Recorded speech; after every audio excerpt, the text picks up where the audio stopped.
आकाशवाणी भोपाल से प्रस्तुत है कार्यक्रम आजकल। विषय है लोक मंगल के संचार करता है नारद। नारद जयंती पर विशेष। आलेख प्रोफेसर संजय द्विवेदी। वाचन स्वर दीपा सिंह।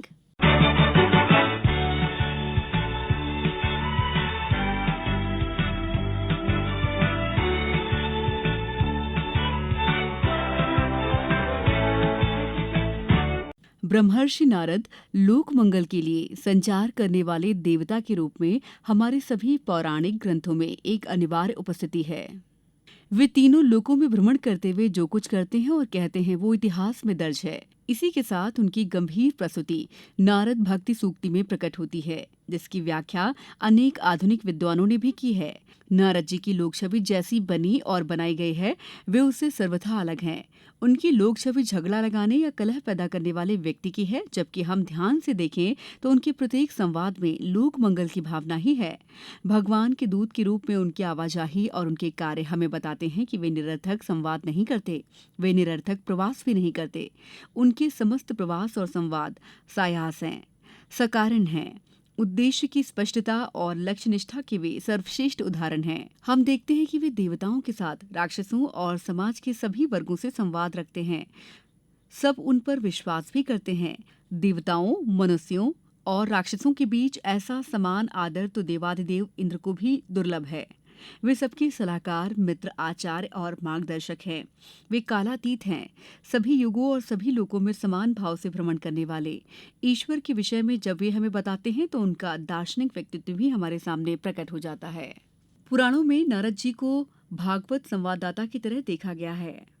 हम ये भी जानते हैं कि वाल्मीकि जी ने रामायण और महर्षि व्यास ने श्रीमद् भगवद गीता का सृजन नारद जी की प्रेरणा से ही किया था। नारद अप्रतिम संगीतकार हैं। उन्होंने गंधर्वों से संगीत सीखकर खुद को सिद्ध किया। नारद संहिता ग्रंथ की रचना की। नारद ने कठोर तपस्या कर भगवान विष्णु से संगीत का वरदान लिया। सबसे खास बात यह है कि वे महान ऋषि परंपरा से आते हैं, किंतु कोई आश्रम नहीं बनाते, कोई मठ नहीं बनाते। वे सतत प्रवास पर रहते हैं। उनकी हर यात्रा उद्देश्य परक है। एक सबसे बड़ा उद्देश्य तो निरंतर संपर्क और संवाद है। साथ ही वे जो कुछ वहां करते हैं उससे लोक मंगल की एक यात्रा प्रारंभ होती है।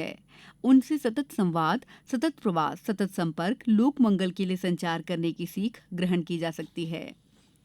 भारत के प्रथम हिंदी समाचार पत्र उद्दंत मार्तंड के प्रकाशन के लिए संपादक पंडित जुगल किशोर शुक्ल ने देवर्षि नारद जयंती 30 मई 1826 ज्येष्ठ कृष्ण द्वितीया की तिथि का ही चुनाव किया था। हिंदी पत्रकारिता की आधारशिला रखने वाले पंडित जुगल किशोर शुक्ल ने उद्दंत मार्तंड के प्रथम अंक के प्रथम पृष्ठ पर आनंद व्यक्त करते हुए लिखा कि आद्य पत्रकार देवर्षि नारद की जयंती के शुभ अवसर पर ये पत्रिका प्रारंभ होने जा रही है। इससे पता चलता है कि परंपरा में नारद जी की जगह क्या है। इसी तरह एक अन्य उदाहरण है। नारद जी को संकटों का समाधान संवाद और संचार से करने में महारत हासिल है। आज के दौर में उनकी ये शैली विश्व स्वीकृत है। समूचा विश्व मानने लगा है कि युद्ध अंतिम विकल्प है, किंतु संवाद शाश्वत विकल्प है। कोई भी ऐसा विवाद नहीं है जो बातचीत से हल ना किया जा सके। इन अर्थों में नारद सर्वश्रेष्ठ लोक संचारक हैं।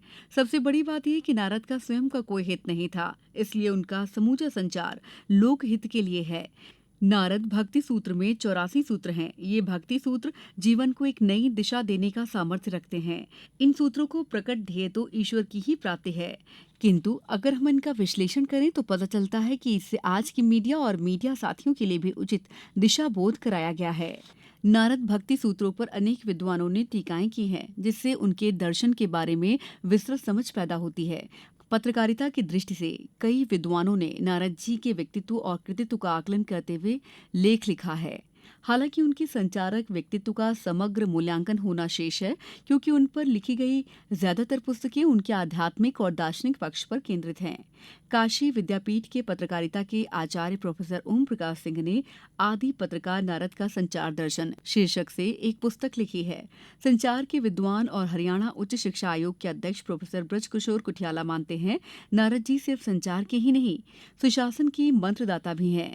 एक सुंदर दुनिया बनाने के लिए सार्वजनिक संवाद में शुचिता और मूल्यबोध की चेतना आवश्यक है। इससे ही हमारा संवाद लोकहित केंद्रित बनेगा। नारद जयंती के अवसर पर नारद जी के भक्ति सूत्रों के आधार पर आध्यात्मिकता के धरातल पर पत्रकारिता खड़ी हो और समाज के संकटों के हल खोजे, इसी में उसकी सार्थकता है। कार्यक्रम आजकल में इतना ही। नमस्कार।